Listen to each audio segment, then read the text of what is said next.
اس لیے کہ غوث پاک کا دسترخوان بڑا وسیع ہوتا تھا۔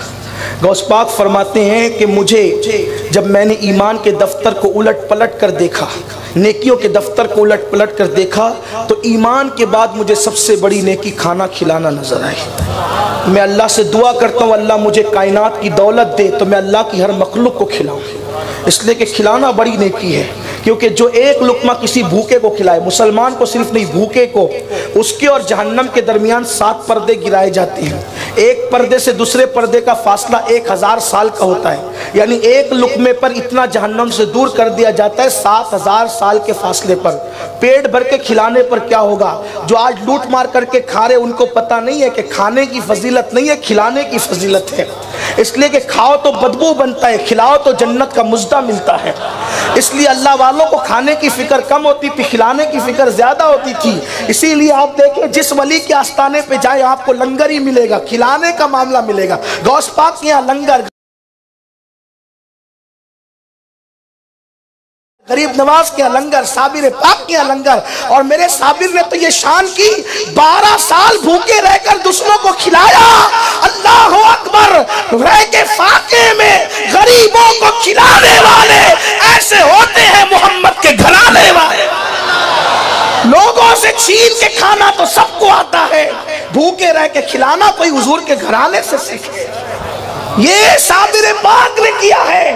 اللہ اکبر! تو غوث پاک یہاں کھانے کی بڑی فراوانی تھی، بہت فراوانی تھی۔ لنگر تقسیم ہوتے تھے، لوگ کھاتے ہی رہتے تھے، اور لنگر میں بھی چھوٹی موٹی چیز نہیں پکتی تھی۔ یہاں بھی ایک بات تھوڑی کہنا چاہتا ہوں، برا نہیں مانے تو۔ بیٹے کی شادی میں 80 روپے والے چاول پکتے ہیں، لیکن نیاز کریں تو بولتے ہیں سستے والا چاول ذرا لائیں، اس پہ بھی نیاز ہو جاتی ہے۔ لیکن آپ آنے والوں کو کیوں دیکھتے ہیں؟ بیٹے کے نام پہ 80 روپے کلے والے چاول لائے، غوث پاک کے نام پہ 20 روپیہ۔ یہ محبتوں کی بات ہے، یہ محبتوں کی۔ کچھ لوگ کہتے ہیں یار یہ اتنی نیازیں کیوں ہوتی ہے؟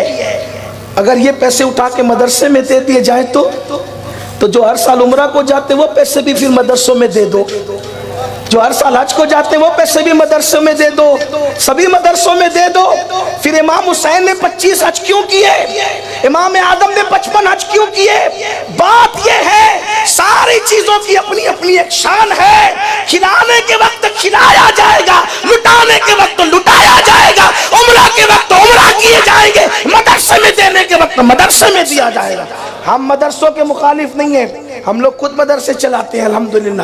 یہ آپ برکات خواجہ کی برکتیں دیکھ رہے ہیں، گلشن اجمیر کا گلشن دیکھ رہے ہیں۔ سنی دعوت اسلامی کے 60 سے زیادہ مدرسے ہیں پورے ملک ہندوستان میں، ہمارے امیر کی سرپرستی میں 60 سے زیادہ دارالعلوم چلتے ہیں، لیکن جو ہیں سب نیکی کی خوشبو الگ الگ ہے۔ اس لیے اگر آپ کو نیاز کرنے میں تکلیف ہے اور جب آ جاتے ہیں تو چھپتے چھپاتے برابر آ کے کھاتے ہیں، نہیں وہ تو آ گئے تھے ایسے، جب آپ کھاتے نہیں ہیں تو پھر آتے کیوں ہیں؟ اور کچھ لوگ اتنے کٹر ہے، کہتے ہیں نہیں ہم تو فاتحہ کا نہیں کھاتے، ہم کہتے ہیں ہاں ضرور نہیں کھاتے ہو اور نہ کھاؤ گے فاتحہ کا، کہ نہیں وہ دیگ والا کھاتے فاتحہ والا نہیں کھاتے۔ کیوں نہیں کھاتے؟ اللہ کے رسول نے فرمایا جس کھانے پہ بسم اللہ پڑھا جاتا ہے وہ شیطان پہ حرام ہو جاتا ہے۔ ارے ایک بسم اللہ پڑھی تو شیطان نہیں کھا سکتا، چاروں کل پڑھی۔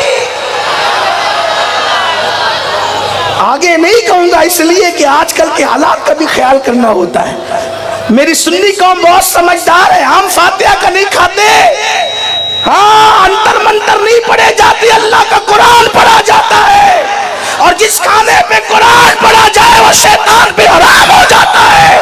اب جو بیچارے نہیں کھاتے ہمیں الزام نہ دے، وہ خود سوچے میری برادری کون سی ہے۔